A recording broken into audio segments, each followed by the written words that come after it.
السلام علیکم ورحمۃ اللہ وبرکاتہ۔ الحمد للہ نحمدہ ونستعینہ ونستغفرہ ونؤمن بہ ونتوکل علیہ ونعوذ باللہ من شرور انفسنا ومن سیئات اعمالنا۔ قال اللہ تعالی فی القرآن المجید والفرقان الحمید۔ فاعوذ باللہ من الشیطان الرجیم، بسم اللہ الرحمن الرحیم۔ فَإِن تَابُوا وَأَقَامُوا الصَّلَاةَ وَآتَوُا الزَّكَاةَ فَإِخْوَانُكُمْ فِي الدِّينِ وَنُفَصِّلُ الْآيَاتِ لِقَوْمٍ يَعْلَمُونَ۔ وقال اللہ تعالی اذن انما ولیکم اللہ ورسولہ والذین آمنوا الذین یقیمون الصلاة ویؤتون الزکاة وهم راکعون۔ وقال اللہ تعالی اذن مثل الذین ينفقون اموالهم فی سبیل اللہ کمثل حبۃ انبتت سبع سنابل فی کل سنبلۃ مئۃ حبۃ واللہ یضاعف لمن یشاء واللہ واسع علیم۔ وعن عائشہ رضی اللہ تعالی عنہ قالت قال رسول اللہ صلی اللہ علیہ وسلم ما خالت الزکاة مالا قط الا اهلکتہ، رواہ البخاری و مسلم۔ معزز و محترم دینی بھائیوں، بزرگوں، نوجوانوں، خواتین اور بہنوں، آپ اچھی طرح جانتے ہیں کہ اس وقت ہم ایک خدائی اور ربانی ایک ماہی اجتماع سے گزر رہے ہیں، اور ایک طرح سے یہ رمضان کے مہینے کا یا رمضان کے اجتماع کا یہ تیسرا جمعہ ہے، اور 2 جمعہ اور آئیں گے، یعنی گویا کہ رمضان کا مہینہ خود ایک اجتماع ہے اور جمعہ یہ خود ایک اجتماع ہے، یہ بھی ایک ربانی اجتماع ہے۔ تو گویا کہ جب بھی رمضان میں جمعہ آتے ہیں تو 2 ربانی اجتماعات کی شرکت ہو جاتی ہے، 2 خدائی اجتماعات جمع ہو جاتے ہیں۔ تو اب دوہری ذمہ داری تعلیم اور تربیت کے حوالے سے مقررین پر بھی، خطیب حضرات پر بھی اور سامعین حضرات پر بھی عائد ہو جاتی ہے۔ آج کے اس جمعہ کے خطبے میں جس عنوان اور موضوع کے تحت کچھ باتیں آپ کے سامنے پیش کرنی ہیں، وہ دین میں یعنی اسلام میں زکوٰۃ و انفاق کی اہمیت و فضیلت اور ادا نہ کرنے پر اللہ اور اس کے رسول کی طرف سے تنبیہ، وعید اور ڈانٹ۔ اگرچہ زکوٰۃ اور انفاق کا براہ راست رمضان کے مہینے سے تعلق نہیں، یہ عام ہے، رمضان کے علاوہ بھی زکوٰۃ فرض ہوتی ہے، رمضان کے علاوہ بھی ایمان والوں پر انفاق ہے، لیکن ایک واسطے کے ذریعے سے ماہ رمضان سے زکوٰۃ اور انفاق کا تعلق جڑتا ہے۔ وہ اس لحاظ سے کہ رمضان کے مہینے میں نیکیوں کا اجر ثواب بڑھا دیا جاتا ہے۔ حضرت صلی اللہ علیہ وسلم کے فرمان کے مطابق کہ اگر کوئی اس میں فرض ادا کرے گا، کان کمن ادی 70 فریضۃ فیما سواہ، تو گویا کہ رمضان کے علاوہ اس نے 70 فرض ادا کیے، اور جو اس میں کوئی نفل کام کرے گا تو گویا کہ ایسا ہے کہ رمضان کے علاوہ دنوں میں اس نے فرض ادا کیا۔ اور اسی مناسبت سے شاید پوری دنیا میں عمومی طور سے ہو اور خاص طور سے بر صغیر میں، بھارت میں بھی، کہ زیادہ تر مسلمان ماہ رمضان میں زکوٰۃ ادا کرتے ہیں اور ماہ رمضان میں کچھ انفاق بھی کرتے ہیں۔ لیکن جو مسلمان زکوٰۃ ادا کرتے ہیں، جو مسلمان انفاق کرتے ہیں، اللہ کی راہ میں خرچ کرتے ہیں، تو ان کے لیے بھی ضروری ہے کہ وہ زکوٰۃ کی اہمیت، انفاق کی اہمیت کو سمجھے، تاکہ شرح صدر کے ساتھ، دل کی آمادگی کے ساتھ جتنا زیادہ خرچ ہوگا اتنا ہی زیادہ اجر ثواب کا باعث ہوگا۔ خرچ کے ساتھ، زکوٰۃ کی ادائیگی کے ساتھ، انفاق کی ادائیگی کے ساتھ اللہ کی رضا اور خوشنودی کا جذبہ جتنا زیادہ ہوگا اتنا ہی زیادہ اجر ثواب بھی ہوگا۔ اگرچہ یہ دو عنوان اور موضوع ہے، زکوٰۃ ایک مستقل عنوان اور موضوع ہے اور انفاق بھی مستقل ایک عنوان اور موضوع ہے، لیکن چونکہ دونوں میں ایک طرح سے ایک تعلق اور جوڑ بھی ہے، وہ یہ کہ زکوٰۃ تو محدود لوگوں پر فرض ہے اور اس کی کچھ محدود مدیں ہیں، لیکن انفاق ہر ایک مسلمان پر ہے اس کی اپنی استطاعت کے مطابق، اور انفاق ہر کام میں کیا جا سکتا ہے۔ جیسے کہ زکوٰۃ کے لیے 8 مدیں ہیں، 8 مصارف ہے، تو انفاق کے لیے کوئی مصرف کی حد نہیں ہے، صرف حد یہ ہے کہ جائز کام میں ہو، ناجائز کام میں وہ خرچ نہ کرے۔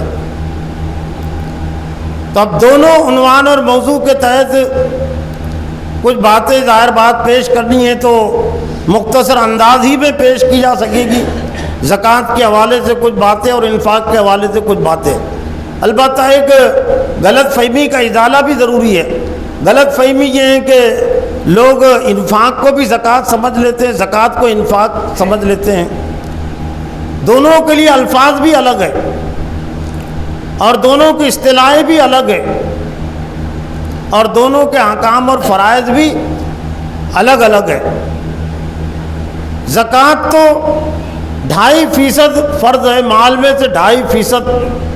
کوئی ادا کرے گا تو زکوٰۃ اس کی ادا ہو جائے گی۔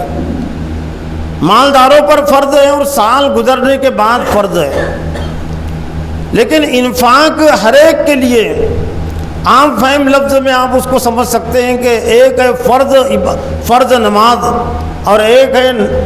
نفل نماز۔ فرض نماز کی رکعتیں تو متعین ہیں، لیکن نوافل کی کوئی حد نہیں ہے، جتنا چاہے، جتنی اس کی استطاعت ہے وہ ادا کرے۔ اور اسی طرح سے نفل نماز، نفل خرچ کے لیے، انفاق کے لیے سال اور مہینے کا گزرنا شرط نہیں ہے، صاحب نصاب ہونا، مالدار ہونا شرط نہیں ہے۔ غریب مسلمانوں پر بھی انفاق ہے، اور قرآن اور حدیث میں اگر ہم دیکھیں گے تو زکوٰۃ سے زیادہ انفاق کا حکم ہے، اس لیے کہ امت مسلمہ کے تمام کام وہ زکوٰۃ سے پورے نہیں ہو سکتے، اس کے لیے انفاق ضروری ہے۔ خود مساجد ہی کی تعمیر کو لے لیجئے،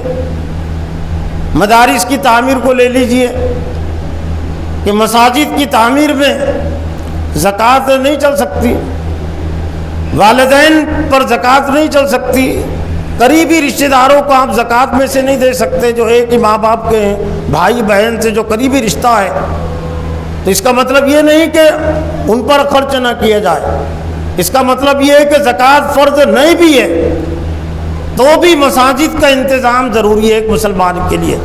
زکوٰۃ فرض نہیں ہے تو بھی والدین پر خرچ کرنا، بھائی اور بہنوں پر خرچ کرنا، قریب رشتہ داروں پر خرچ کرنا ضروری ہے۔ لوگ زکوٰۃ کی ادائیگی میں بھی رشتہ داروں کو صرف زکوٰۃ کی ادائیگی میں یاد کرتے ہیں۔ دور کے رشتہ داروں کے لیے یقیناً زکوٰۃ ہے، قریب کے رشتہ داروں کو تو کوشش کرنی چاہیے کہ انفاق میں سے ہو۔ صرف 2.5% ہی پر ہماری نظر کیوں، 97.5% جو اللہ تعالیٰ نے دیا ہے، جو باقی ہے، تو اس میں سے بھی خرچ ہونا چاہیے، وہ بھی اللہ کی رضا خوشنودی کے لیے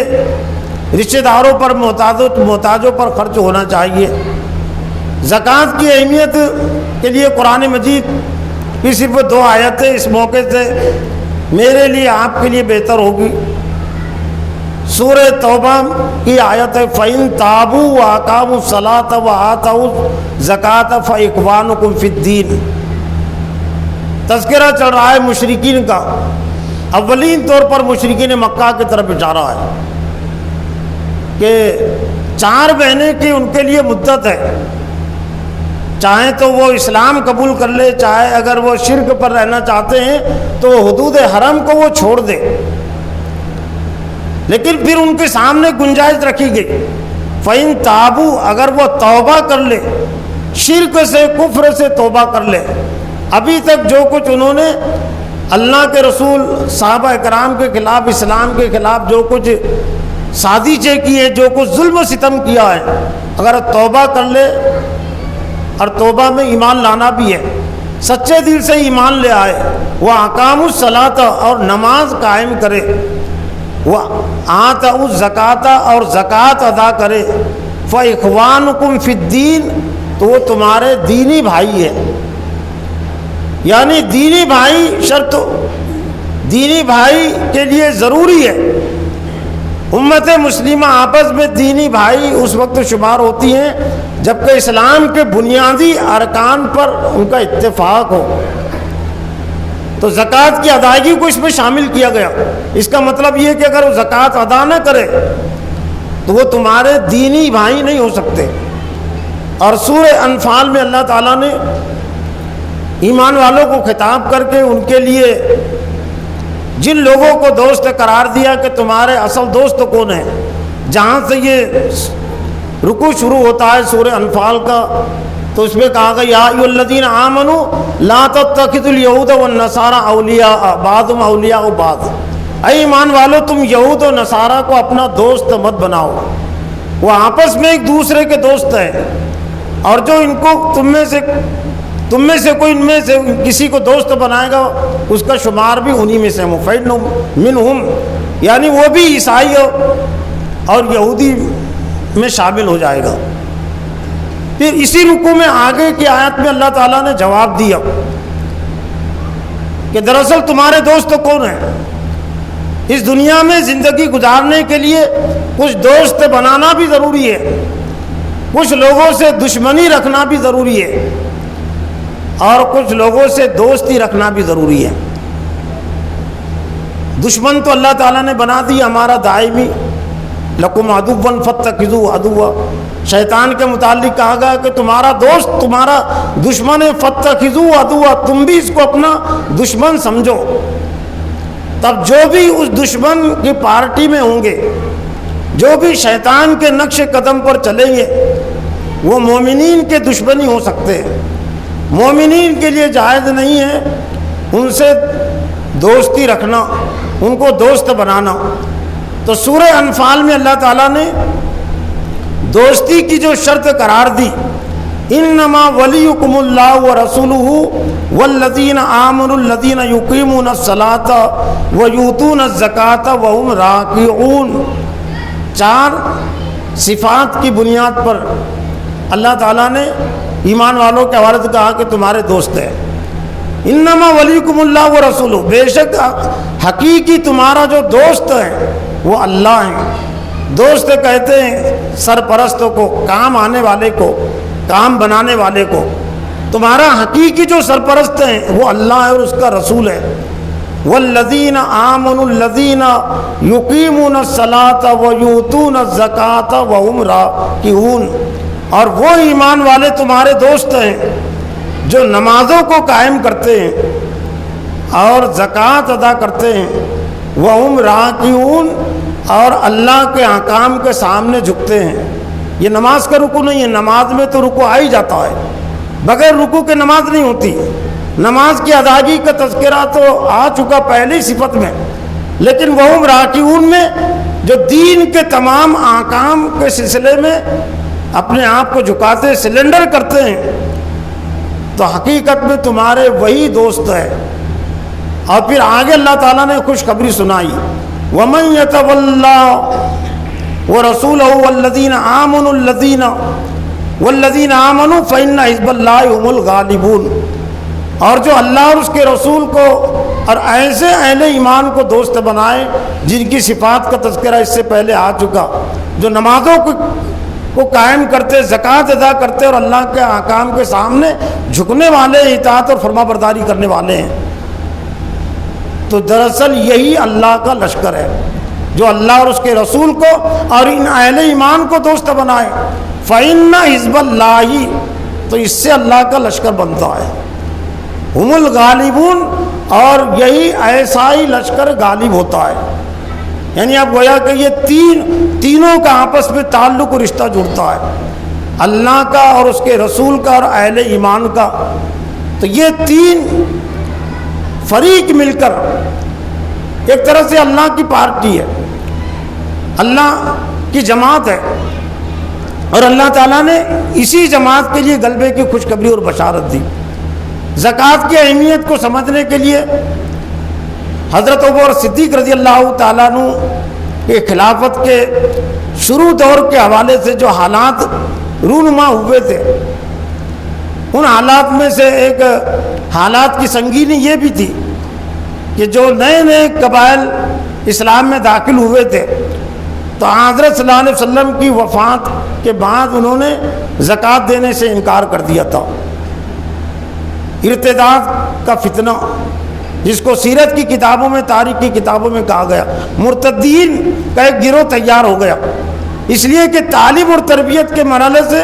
ابھی وہ نہیں گزرے تھے۔ اس لیے شیطان اور شیطان کے جو چیلے ہیں ایسے افراد کو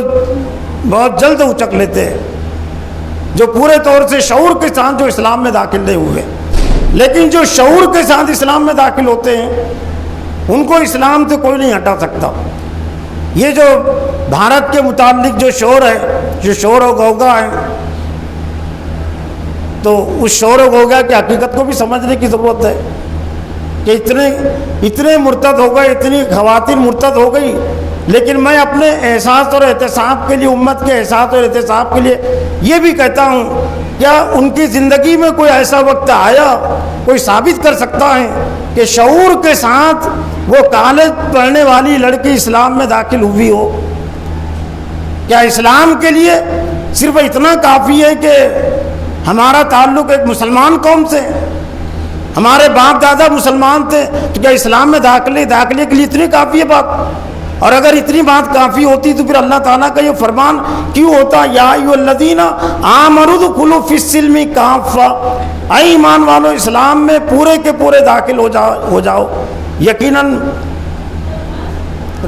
دنیا کے رجسٹر کے حساب سے اور دنیا کے تعارف کے حساب سے یقیناً وہ مسلمان ہوتے ہیں، وہ عورتیں بھی مسلمان شمار ہوتی ہیں، مرد بھی مسلمان شمار ہوتے ہیں، لیکن اسلامی مسلمان ہونا بالکل اور چیز ہے، شعور کے ساتھ اسلام میں داخل ہونا بالکل اور چیز ہے۔ اور یہ بات قسم کھا کر کہی جا سکتی ہے، دعوے اور دلیل کے ساتھ کہی جا سکتی ہے کہ شاید ہی اس دنیا میں کوئی ایسا شخص رہا ہوگا کہ جس نے شعور کے ساتھ اسلام کو قبول کیا ہو اور پھر اسلام سے مرتد ہو گیا ہو۔ نہیں ہو سکتا ایسا۔ اللہ کے رسول کے دور میں بھی وہی لوگ اسلام سے مرتد ہوئے جو شعور کے ساتھ اسلام میں داخل نہیں ہوئے تھے، ورنہ اسلام کے اندر وہ طاقت اور قوت ہے کہ جو شعور کے ساتھ داخل ہو گیا تو جان کا بھی اگر مرحلہ ہے، جان دینے کا، وطن چھوڑنے کا، گھر بار چھوڑنے کا، تو اسلام کی تاریخ نے ایسے ہزاروں نقوش پیش کیے، ایسے ہزاروں عملی نمونے پیش کیے کہ اس نے اپنی جان دے دی لیکن اسلام سے نہیں ہٹا۔ تو اسلام میں داخلے کی مہم جن کو شعور و غوغا سے زیادہ ہے تو احساس ہے، تو اس کے لیے اسلام میں شعوری داخلے کی تحریک چلانے کی ضرورت ہے، اس پر افسوس کرنے سے زیادہ۔ اور یہ بتانے کی ضرورت ہے کہ یہ جن کے متعلق یہ جو کہا جا رہا اور میڈیا جو کہہ رہا ہے، بک رہا ہے، یہ اسلام میں داخل ہی کب ہوئے تھے؟ انہوں نے اسلام میں شعور کا داخلہ ہی کب لیا تھا؟ ان کے ماں باپ نے اور انہوں نے جو کچھ پڑھا وہ لارڈ میکالے کا جو تعلیمی جو نصاب ہے کہ جس میں نہ خدا کا کوئی وجود ہے، نہ رسول کا کوئی وجود ہے، نہ قرآن کا کوئی وجود ہے، تو یہ جو داخل ہوئے ہیں، یہ جو ہر ایک اس کے سے بھی ہے، اس میں مکاری ہے، یہ اس کی وجہ سے ہے کہ باطل پرستوں نے جو کچھ نصاب تعلیم، نظام تعلیم و ترتیب دیا، روٹی کپڑا اور مکان، یہ روٹی کپڑے اور مکان کے نصاب کو پڑھ کر اس سے زیادہ توقع نہیں کی جا سکتی کہ جیسے حالات رہیں گے ویسا آدمی اپنی روٹی دیکھے گا، اپنا مکان تلاش کرے گا، روٹی کپڑے اور مکان۔ لیکن رب رسول قرآن جب آئے گا زندگیوں میں، اس نعرے کا بھی مقابلہ ہم کر سکتے ہیں، اور اس کے مقابلے میں جو نعرہ ہو سکتا ہے رب رسول اور قرآن۔ تو زکوٰۃ، مرتدین نے زکوٰۃ نہیں دینے کا اعلان کر دیا، حضرت عمر صدیق نے ان کے خلاف جہاد کا اعلان کیا۔ حضرت عمر فاروق اور بھی دوسرے صحابہ کرام کو ذرا شروع میں اشکال ہوا کہ یہ کلمہ پڑھنے والے ہیں، اور اللہ نے فرمایا کہ جو کلمہ پڑھ لے ان کے خلاف جہاد نہیں کر سکتے، قتال نہیں کیا جا سکتا۔ لیکن اس حدیث میں یہ بھی اللہ بھی حق کی، مگر اسلام کے حق کے ساتھ ان کے ساتھ معاملہ کیا جائے گا۔ تو حضرت عمر صدیق رضی اللہ تعالیٰ عنہ نے پھر حضرت عمر فاروق اور صحابہ کرام کو مطمئن کیا کہ جو ایمان میں، نماز میں اور زکوٰۃ میں جو فرق کرے گا وہ مسلمان رہتا ہی کہاں ہے۔ یہ ارکان اسلام ہے۔ بنی الاسلام علی خمس، شہادت ان لا الہ الا اللہ و اقام الصلاۃ و محمد عبدہ و رسولہ و اقام الصلاۃ و ایتاء الزکوٰۃ والحج و صوم رمضان۔ اسلام کی جو بنیاد ہے 5 چیزوں پر ہے، اللہ اور اس کے رسول کی گواہی دینا، نماز قائم کرنا اور زکوٰۃ ادا کرنا، رمضان کے روزے رکھنا اور حج کرنا۔ جو ان میں سے کسی ایک کا انکار کر دے تو اسلام سے خارج ہو جاتا ہے، وہ مرتد ہو جاتا ہے۔ حضرت عمر فاروق اور صحابہ کرام فرماتے ہیں کہ حضرت ابوبکر صدیق رضی اللہ تعالیٰ عنہ کے اس فرمان سے ہم کو پھر اطمینان ہو گیا۔ چنانچہ ابوبکر صدیق نے ان مرتد قبیلوں کے خلاف مجاہدین روانہ کیے، یعنی جہادی کارروائی کی، اور پھر تھوڑے ہی عرصے میں اللہ تعالیٰ نے کامیابی اس میں عطا کر دی۔ اور ایسے موقع پر حضرت صدیق نے ان کے خلاف جہادی کارروائی کی کہ جبکہ مدینہ میں بہت کم مرد تھے۔ کچھ صحابہ کرام نے یہ اندیشہ ظاہر کیا کہیں ایسا نہ ہو کہ منافقین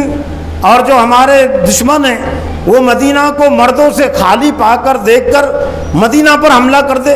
اور ہمارے جو مجاہدین لڑنے والے مدینہ سے باہر رہے۔ تو اس موقع پر حضرت صدیق رضی اللہ تعالیٰ عنہ نے جو کہا تھا وہ سنہری حروف جو کہتے وہ بات بھی اس میں پھیکی پڑ جائے، اور قیامت تک کے لیے اللہ کے رسول کے بعد جو امت میں جو سب سے بڑا درجہ ہے، افضل البشر بعد الانبیاء، افضل البشر بعد الانبیاء، وہ یوں ہی نہیں ہے۔ انبیاء کے بعد اگر کوئی افضل انسان ہے وہ حضرت عمر صدیق رضی اللہ تعالیٰ عنہ ہے۔ اس کو کہتے ہیں ملت کی قیادت۔ ملت کی قیادت کسے کہتے ہیں؟ اس کا نمونہ انبیاء کی زندگی میں تو ہے ہی، لیکن انبیاء کے جو پیروکار تھے اور انبیاء کے اللہ کے رسول کے جو رفیق تھے،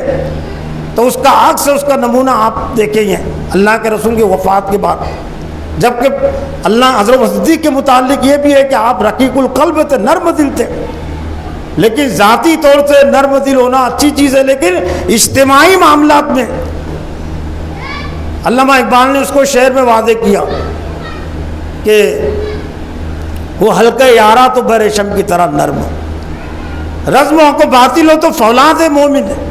وہ حلقہ یارا تو بریشم کی طرح نرم، رزم کو باطل ہو تو فولاد مومن۔ تو اس موقع پر وہ صدیق نے خطبہ دے کر کہا تھا کہ جہاں تک یہ کچھ لوگ اندیشہ ظاہر کر رہے ہیں کہ میں ان کے خلاف جہاد کی کارروائی کروں گا، مرد یہاں سے بھرے باہر چلے جائیں گے اور مختلف اندیشے ہیں، تو وہ صدیق نے کہا تھا کہ حضرت بکر صدیق کو یہ تو گوارا ہے کہ مدینہ مردوں سے خالی رہے اور امہات المومنین کی نعشوں کو کوئی دفنانے والا نہ ہو، اور یہاں جو موجود ہے ان کی نعشوں کو کوے اور گیدڑ کھائے۔ لیکن ابو بکر کو یہ گوارا نہیں ہے کہ حضور صلی اللہ علیہ وسلم نے دین کو جس حالت میں چھوڑا ہے اس میں کمی بیشی آ جائے۔ اللہ کے رسول کے دور میں اگر یہ اپنے اونٹوں کی زکوٰۃ کے ساتھ بچے بھی دیتے ہوں گے، اور انا کر کو کچھ مترجمین نے ترجمہ کیا رسیاں دیتے ہوں گے، اور اگر وہ روک لیں گے،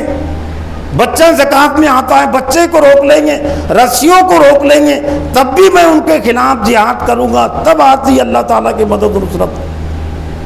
اسی کو کہتے ہیں حق پر ثابت قدمی، اور اسی کو کہتے ہیں دین کے لیے صبر اور استقامت۔ چنانچہ تھوڑے ہی عرصے میں اللہ تعالیٰ نے وہ مرتدین کا جو فتنہ تھا اس کا استحصال کر دیا، اور مدینہ بھی محفوظ رہا، اور عرب بھی محفوظ ہو گیا۔ اور عرب محفوظ کیا ہوا، بلکہ عرب کے باہر پھر مجاہدین کے جو لشکر ہے، مجاہدین کے لشکر وہ جانے لگے۔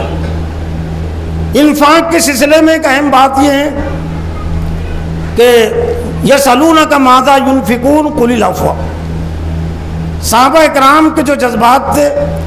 وہ ان کے سوالات سے ہم سمجھ سکتے ہیں۔ صحابہ اکرام کی زندگیوں کا ایک حصہ تو وہ ہے کہ جو کفر و شرک میں گزرا تھا،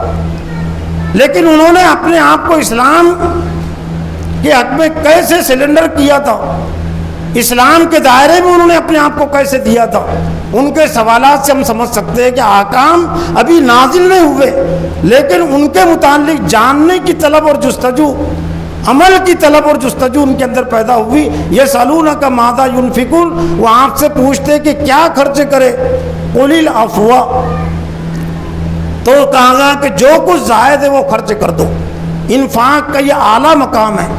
انفاق کا یہ اعلیٰ درجہ ہے۔ اور پھر مفسرین نے اس آیت کی تفسیر میں جو باتیں لکھی ان کا نچوڑ اور خلاصہ یہ ہے کہ اسلام جس ملک میں مغلوب ہے، نظریاتی لحاظ سے، تعلیمی لحاظ سے، سیاسی لحاظ سے، جیسا کہ آج بھی یہاں اسلام مغلوب ہے، ہر لحاظ سے مغلوب ہے، نظریاتی لحاظ سے، دعوتی لحاظ سے اور سیاسی لحاظ سے تو بہت زیادہ مغلوب ہے، بہت زیادہ پسپائی میں ہے امت مسلمان۔ تو مسلمانوں کے پاس جو خرچ کرنے کا جو پیمانہ ہے وہ یہی پیمانہ ہے کہ جو کچھ اپنی ضرورت کے علاوہ ہیں وہ اللہ کے راہ میں فی سبیل اللہ اس کو وہ خرچ کرتے۔ اور صحابہ کرام نے اسی کا ثبوت دیا تھا۔ حضرت عمر صدیق کو بھی زکوٰۃ کے مسائل معلوم تھے،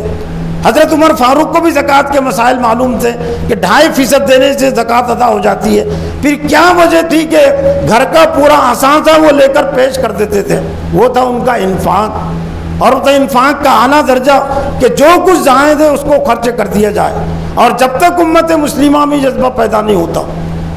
اسلام کی مغلوبیت میں خاص طور سے زکوٰۃ پر انحصار تو اس وقت کیا جا سکتا ہے کہ ہر طرف اسلام غالب آ گیا، اسلام غالب ہے، اسلام کا قانون چلتا ہے،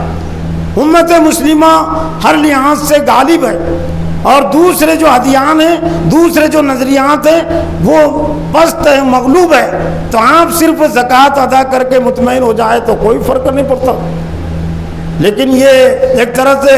ایمان کے بھی خلاف چیز ہے، ایک مومن کے غیرت کے خلاف یہ چیز ہے کہ محلے میں بھی کفر و شرک کا غلبہ ہے، شہر میں بھی کفر و شرک کا غلبہ ہے، ملک میں کفر و شرک کا غلبہ ہے، اور امت دہلی سے لے کر گلی تک وہ پستی میں ہے، پسبائی میں ہے، لیکن ایک مسلمان کا روپیہ پیسہ بینکوں کی زینت بنا ہوا ہے، تجوری کی زینت بنا ہوا ہے، سونے اور چاندی کی زینت بنا ہوا ہے، اور اس پر جمع پر جمع اس گن گن کے رکھنا۔ سورہ ہمزہ میں جس طرز عمل پر لعنت اور ملامت کی گئی، وَيْلٌ لِكُلِّ ہُمَزَةٍ لُمَزَةٍ الَّذِي جَمَعَ مَالَهُ وَعَدَّدَهُ يَحْسَبُ أَنَّ مَالَهُ أَخْلَدَهُ۔ تباہی بربادی ہے، ویل ہے، ویل کا ایک ترجمہ جہنم کے طبقے سے بھی کیا گیا، جہنم کا حصہ ہیں، تباہی بربادی ہیں چغلی غیبت کرنے والوں کے لیے۔ لیکن چغلی غیبت کے بعد جو سب سے بڑا جرم ہے کہ مال کو جمع کر کے وہ رکھتا ہے اور گن کے رہے، اس کی محبت کی دلیل ہے۔ جو مال کے حریص ہوتے ہیں، مال سے جن کو محبت ہوتی ہے، تو مشاہدہ یہ ہے، تجربہ یہ ہے کہ ان کو معلوم ہے کہ کتنے لاکھ ہیں، لیکن ان کو گننے سے دلچسپ محبت ہوتی ہے، ان کو مزہ آتا ہے، گنتے رہتے ہیں۔ یہاں سب مالوں عددہ، مال کو جمع کرتا ہے اور اس کو گن گن کر رکھتا ہے۔ یہاں سب ورنہ مالوں اخلدہ، کیا وہ سمجھتا ہے کہ مال ہمیشہ اس کے پاس رہے گا؟ یہ غلطی جب مسلم حکومتوں نے کی تو بھی تباہی بربادی سے اپنے آپ کو نہیں بچا سکے. نظام حکومت نے یہ غلطی کی مال کو جمع کرنے کی. جنہوں نے نظام حکومت کی تاریخ پڑھی ہے اور مولانا سید ابو العلا مودودی رحمۃ اللہ علیہ کے کچھ عرصہ گزرا ہے حیدرآباد، نظام حیدرآباد میں، تو جب یہ حالات تھے، بغاوت چل رہی تھی اس کے نظام حکومت کے خلاف مشرک قوموں کی، تو مولانا سید ابو العلا مودودی رحمۃ اللہ علیہ نے ایک منصوبہ پیش کیا تھا نظام حکومت کے سامنے. بہت سارے اخبارات میں وہ شائع بھی ہوتے رہتی ہے مختلف موقع سے مولانا مودودی کی وہ تحریر کہ اگر آپ یہ چاہتے ہیں کہ آپ کی حکومت مضبوط ہو، محفوظ ہو،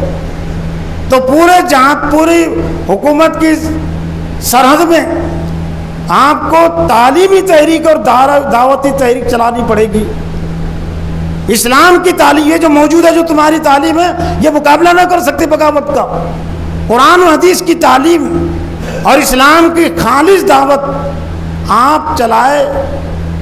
تو جواب جو دیا تھا نظام حکومت نے وہ افسوس کے لائق ہے. وہ خون سے، وہ آنکھوں سے خون بہانے والا ہے. مولانا مودودی کی پیشکش پر جو حکومت کی طرف سے جواب دیا گیا تھا وہ یہ کہ حکومت کے پاس اتنے روپیے پیسے نہیں ہیں کہ ہم قرآن و حدیث کی تعلیمی تحریک پورے دکن حکومت میں چلائے اور دعوتی تحریک چلائے.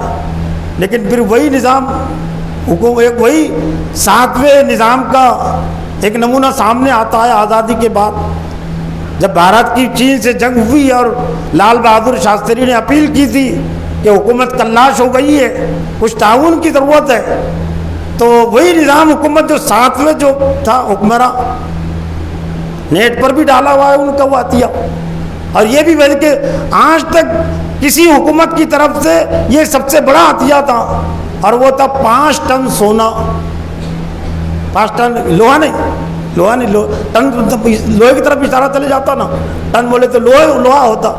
سونوں کو کہاں گنتے ٹنوں میں. 5 ٹن سونا نہیں 50 کنٹل سونا جو باکس میں بھر کر نظام حکومت نے آخری میر عثمان علی خان نے تحفہ دی. یہ اس کے علاوہ کیا کریں گے؟ یہ اللہ کی طرف سے سزا ہوتی ہے کہ وہی روپیہ پیسہ اگر جیسا کہ مولانا مودودی نے تجویز پیش کی تھی کہ اسلام کی تعلیمی تحریک اور دعوتی تحریک، تو حکومت ہو سکتا بچ جاتی اور یہ زوال نہیں دیکھنا پڑتا نظام حکومت کو. اور یہی غلطی کی تھی پھر انفاق کے سلسلے میں، مال کو جمع کرنے کے سلسلے میں خلافت بنو عباسیہ کے آخری مستعصم باللہ نے، کہ حوض کے حوض بھرے ہوئے تھے سونے اور چاندی کے ذخیرے سے. تاتاریوں ان کو نکالا اور جب کھانا مانگا تو غیرت دلانے کے لیے، احساس دلانے کے لیے تاتاریوں نے وہ سونے کا تشت اس کے سامنے پیش کر دیا. اس نے کہا کہ میرا اس سے کیا پیٹ بھرے گا. تو اس وقت غیرت دلائی تھی تاتاری حکمرانوں نے، ہلاکو خان اور اس کے سپاہیوں نے، کہ کاش کہ تو یہ اپنا روپیہ پیسہ مجاہدین میں خرچ کرتا، تیری حکومت کو مضبوط کرنے کے لیے خرچ کرتا، تو آج تیرا یہ حشر نہیں ہوتا. یسألونک ماذا ینفقون،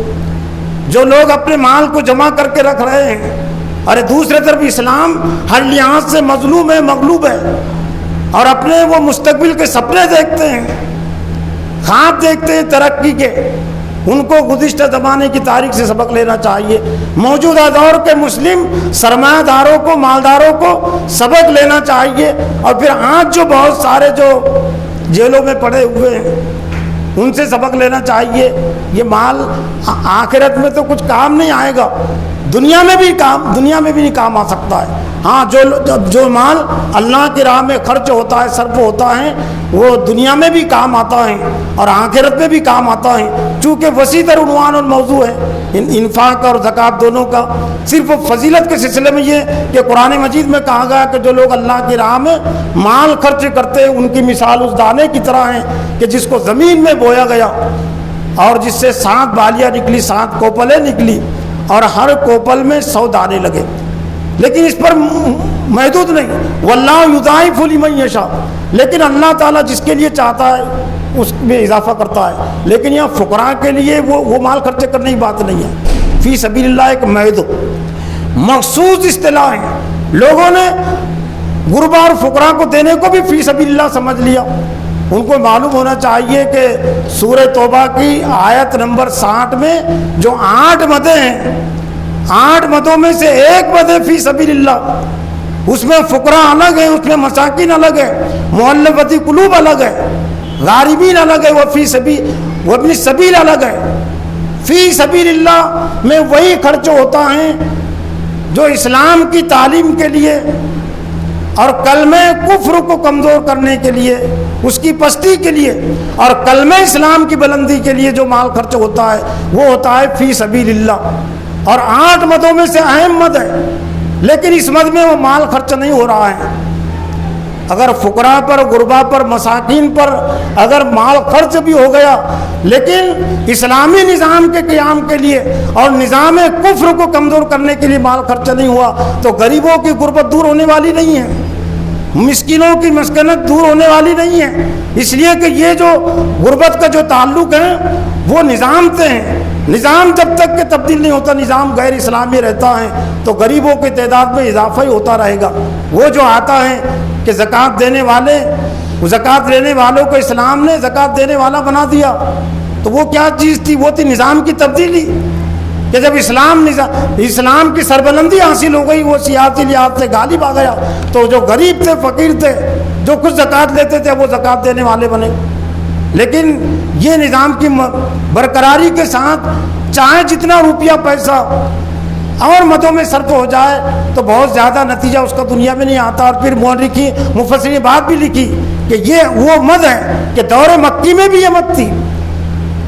یہ جو فرض زکوٰۃ ہے یہ تو دور مدنی میں ہے، لیکن فی سبیل اللہ کی جو مد تھی وہ ہجرت سے پہلے بھی تھی اور اس میں بھی خرچ ہوتا تھا اور دور مدنی میں بھی باقی رہی۔ تو آخر میں نے مناسب سمجھا کہ چونکہ فی سبیل اللہ کے حوالے سے لوگوں کو زیادہ علم نہیں کہ کون کون سا اس میں آتی ہے چیزیں۔ فی سبیل اللہ زکوٰۃ کی ایک اہمیت میرا ہے کہ 20 سال پہلے کے ایک مضمون ہے، فی سبیل اللہ زکوٰۃ کی ایک اہمیت سہ روزہ جو دعوت نکلتا ہے دہلی سے، اس میں شائع بھی ہوا تھا، اور میں نے خاص طور سے اس کو کتابچے کی فولڈر کی صورت میں نے اس کو شائع کیا ہوں لوگوں کی سہولت کے لیے، آسانی کے لیے۔ کچھ میں اپنے دوروں میں بھی ساتھ میں رکھتا ہوں، دوسروں کو میں دیتا ہوں۔ تو 3 مکتب فکر کی تفسیروں کے حوالے سے، تحریک اسلامی کا مکتب فکر، دیوبند مکتب فکر اور اہل حدیث مکتب فکر کے حوالے سے میں نے فی سبیل اللہ میں کون کون سی چیزیں آتی ہیں تو میں نے اس کو یہاں تحریر میں لایا ہوں، تو میں وہ آپ کے سامنے پیش کر رہا ہوں۔ اس میں میری تحریر نہیں ہے، نہیں کے برابر ہے، میں نے نقل کیا ہوں تفہیم القرآن، معرف القرآن، احسن البیان، تدبر قرآن کے حوالے سے۔ اگرچہ وقت کافی ہو گیا لیکن میرا اپنا احساس ہے کہ چونکہ اہم ہے اور زکوٰۃ اور انفاق کا یہ مہینہ ہوتا ہے، موقع ہوتا ہے، تو ہم بھی اس کو سمجھ لیں تاکہ فی سبیل اللہ کی جو مد کی جو اہمیت ہے تو ہم یہ دیکھیں کہ ہمارا اس میں کتنا روپیہ پیسہ خرچ ہو رہا ہے اور کتنا اس میں نہیں ہو رہا ہے۔ قرآن مجید کی سورہ توبہ میں اللہ تعالیٰ نے زکوٰۃ کے جو 8 مصارف بیان فرمائے ہیں، ان میں سے ایک اہم مصرف فی سبیل اللہ ہے، یعنی اللہ کی راہ میں۔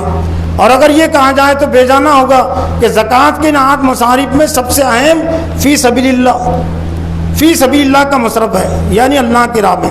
سبیل اللہ کا لفظ بہت ہی جامع ہے، اور قرآن و حدیث میں دین کے جن کاموں کے لیے سبیل اللہ کا لفظ استعمال ہوا ہے وہ ہے دین کے غلبے کے لیے دعوت دین، دین کے غلبے کے لیے اور نظام کفر کی پستی کے لیے دعوت دین۔ یعنی گویا کہ تعلیم برائے تعلیم وہ فی سبیل اللہ میں نہیں آتی، دعوت برائے دعوت فی سبیل اللہ میں نہیں آتی، دعوت برائے غلبہ دین، اقامت دین۔ اور جہاں پر بھی اقامت دین کی بات کی جائیں گی تو وہاں پر منادی میں کفر، مشرکانہ جو نظام ہے اس کا انہدام اور اس کے پستی کا سامنے رکھنا ضروری ہے۔ فی سبیل دعوت دین، تعلیم دین اور جہاد و قتال۔ کچھ فقہاء نے سبیل اللہ میں صرف جہاد قتال کو شامل کیا ہے، لیکن قرآن کی بہت سی آیات سے تخصیص صحیح معلوم نہیں ہوتی، کیونکہ سبیل اللہ کا ذکر ان بہت سی آیات اور صورتوں میں بھی آیا ہے جو حضور صلی اللہ علیہ وسلم کے دور مکی سے تعلق رکھتی ہے، اور ظاہر دور مکی میں جہاد قتال نہیں تھا، دور مکی میں جنگ نہیں تھی، جہاد تو تھا، یعنی جد و جہد۔ اس حقیقت سے کوئی انکار نہیں کر سکتا کہ دور مکی میں حضور صلی اللہ علیہ وسلم کا جو بنیادی کام تھا انہیں 2 ہی نام دیے جا سکتے ہیں، ایک دعوت دین اور دوسرا تعلیم دین۔ گویا کہ مکی آیات اور صورتوں میں جو سبیل اللہ کا لفظ استعمال ہوا ہے اس سے مراد دعوت دین اور تعلیم دین ہے۔ بطور دلیل کے یہاں چند آیات پیش کی جا رہی ہیں جو مکی صورتوں سے تعلق رکھتی ہے اور جن میں سبیل اللہ کا لفظ استعمال ہوا ہے۔ الذین یصدون عن سبیل اللہ ویبغون عوجا وہم بالآخرۃ هم کافرون، سورہ ہود آیت نمبر 19۔ جو لوگ اللہ کی راہ سے روکتے اور اس میں ٹیڑھا پن تلاش کرتے ہیں دراصل وہی آخرت کے منکر ہیں۔ الذین کفروا وصدوا عن سبیل اللہ زدناہم عذابا فوق العذاب بما کانوا یفسدون، جن لوگوں نے کفر کیا اور اللہ کی راہ سے روکا ہم ان کو عذاب پر عذاب دیں گے ان کے فساد کی وجہ سے۔ ادعو الی سبیل ربک بالحکمۃ والموعظۃ الحسنۃ وجادلہم باللتی ہی احسن ان ربک اعلم بمن ضل عن سبیلہ واعلم بالمہتدین۔ اے محمد صلی اللہ علیہ وسلم دعوت دیجیے اپنے رب کے راستے کی طرف حکمت اور اچھی نصیحت کے ساتھ، اور ان سے مباحثہ کرو تو سب سے اچھے طریقے سے کرو، بے شک آپ کا رب ان کو جانتا ہے جو اس کی راہ سے بھٹک گئے ہیں اور ان کو بھی جانتا ہے جو ہدایت یافتہ ہے۔ مذکورہ تینوں ہی آیت سے بات واضح ہوتی ہے کہ دعوت دین اور تعلیم دین کا کام بھی فی سبیل اللہ میں داخل ہے۔ اسی طرح ایک حدیث رسول سے بھی تعلیم دین کا فی سبیل اللہ میں داخل ہونا ثابت ہے۔ ان انس قال قال رسول اللہ صلی اللہ علیہ وسلم من خرج فی طلب العلم فهو فی سبیل اللہ حتی یرجع، ترمذی دارمی مشکات۔ حضرت انس سے روایت نبی صلی اللہ علیہ وسلم فرمایا کہ جو علم کی طلب میں نکلتا ہے وہ اللہ کے راہ میں ہے یہاں تک کہ لوٹ آئے۔ قرآن مجید کی دیگر آیات اور احادیث اور بہت سے مفسرین کی تفسیروں سے بھی دعوت دین اور تعلیم دین کے فی سبیل اللہ میں داخل ہونے کی وضاحت ہوتی ہے، بشرطے کہ مبلغین، معلمین اور طلبہ دینی مصروفیت کی وجہ سے معاشی جد و جہد کے لیے الگ سے وقت نکالنے سے قاصر ہو۔ چنانچہ ارشاد ربانی ہے للفقراء الذین اسروا فی سبیل اللہ لا یستطیعون ضربا فی الارض یحسبهم الجاہل اغنیاء من التعفف تعرفهم بسیماہم لا یسألون الناس الحافا وما تنفقوا من خیر فإن اللہ بہ علیم، سورہ توبہ آیت نمبر سورہ بقرہ آیت نمبر 273۔ مذکورہ آیت کی تفسیر میں ایک مفسر قرآن مفتی محمد شفیع صاحب فاضل دیوبند اپنی تفسیر معارف القرآن میں خلاصہ تفسیر کے ذیل میں تحریر فرماتے ہیں صدقات اصل ان حاجت مندوں کا ہیں جو مقید ہو گئے ہو اللہ کی راہ یعنی دین کی خدمت میں، اور اسی خدمت دین میں مقید و مشغول رہنے سے وہ لوگ تلاش معاش کے لیے کہیں ملک میں چلنے پھرنے کا عادتاً امکان نہیں رکھتے، اور ناواقف لوگ ان کو مالدار خیال کرتے ہیں ان کے سوال سے بچنے کے سبب۔ البتہ تم ان لوگوں کو ان کے طرز حیات سے پہچان سکتے ہو کیونکہ فقر و فاقہ سے چہرہ اور بدن میں ایک گناہ اضمرال ضرور آ جاتا ہے، اور وہ لوگوں سے لپٹ کر مانگتے نہیں پھرتے جس سے کوئی ان کو حاجت مند سمجھے۔ معارف القرآن جلد 1 صفحہ نمبر 638۔ اسی آیت کی تفسیر معارف القرآن کے عنوان سے مفتی محمد شفیع صاحب تحریر فرماتے ہیں یہاں فقراء سے مراد وہ تمام لوگ ہیں جو دینی مشغولیت کی وجہ سے دوسرا کوئی کام نہیں کر سکتے۔ اسی آیت سے معلوم ہوا کہ کوئی فقیر قیمتی کپڑے پہنے ہوئے ہو تو اس کی وجہ سے اس کو غنی نہیں کہا جائے گا بلکہ اس کو فقیر ہی کہا جائے گا، اور ایسے آدمی کو زکوٰۃ دینا صحیح ہوگا۔ کرتبی یہ بھی معارف القرآن میں۔ مذکور آیت کی تشریح میں ایک اور مفسر قرآن مولانا صلاح الدین یوسف اپنی تفسیر احسن البیان میں تحریر فرماتے ہیں اس سے مراد وہ مہاجرین ہیں جو مکہ سے مدینہ آئے اور اللہ کے راستے میں ہر چیز سے کٹ گئے۔ دینی علوم حاصل کرنے والے طلبہ اور علماء بھی اس کے ذیل میں آتے ہیں۔ واضح ہے کہ مذکورہ تفسیر ابھی چند سال پہلے سعودی حکومت نے مدینہ منورہ سے بھی شائع کی ہیں، اس میں ترجمہ محمد جوناگڑھی کا ہے اور تفسیر مولانا صلاح الدین یوسف کی ہے۔ یہی وہ تفسیر ہے جو حاجیوں کو وہاں تحفتاً دی جاتی ہے مدینہ سے، وہ ہے احسن البیان کی۔ مذکورہ آیت کی تفسیر میں ایک مفسر قرآن مولانا امین حسن اصلاحی اپنی تفسیر تدبر قرآن میں فرماتے ہیں یعنی کسی دینی مقصد نے ان کو قصب معاش کی جد و جہد سے روک رکھا ہو، یہ لوگ تجارت وغیرہ کے لیے ادھر ادھر سفر نہیں کر سکتے۔ قرآن کے زمانے نزول میں اس آیت کے بہترین مصداق اہل صفہ تھے، اس میں شبہ نہیں کہ حدیث میں ان کی جو خصوصیات بیان ہوئی ہیں وہ ٹھیک ٹھیک قرآن کے ارشادات کے مطابق ہے۔ مذکورہ آیت کی تفسیر میں ایک اور مفسر قرآن مولانا سید اعلیٰ مودودی رحمۃ اللہ علیہ اپنی تفسیر تفہیم القرآن میں تحریر فرماتے ہیں اس گروہ سے مراد وہ لوگ ہیں جو خدا کے دین کی خدمت میں اپنے آپ کو ہماتن وقف کر دیتے ہیں اور سارا وقت دینی خدمات میں صرف کر دینے کی وجہ سے اس قابل نہیں رہتے کہ اپنی معاش کے لیے کوئی جد و جہد کر سکے۔ نبی صلی اللہ علیہ وسلم کے زمانے میں اس قسم کے رضاکاروں کا مستقل گروہ تھا جو تاریخ میں اصحاب صفہ کے نام سے مشہور ہے۔ یہ 300-400 آدمی تھے جو اپنے اپنے گھر بار چھوڑ کر مدینہ آ گئے تھے ہمہ وقت حضور صلی اللہ علیہ وسلم کے ساتھ رہتے تھے، ہر خدمت کے لیے ہر وقت حاضر رہتے تھے۔ حضور صلی اللہ علیہ وسلم جس مہم پر چاہتے انہیں بھیج دیتے تھے، اور جب مدینہ سے باہر کوئی کام نہ ہوتا اس وقت یہ مدینہ میں رہ کر دین کا علم حاصل کرتے اور دوسرے بندگان خدا کو اس کی تعلیم دیتے رہتے تھے۔ چونکہ یہ پورا وقت دینے والے کارکن تھے اور اپنی ضروریات فراہم کرنے کے لیے اپنے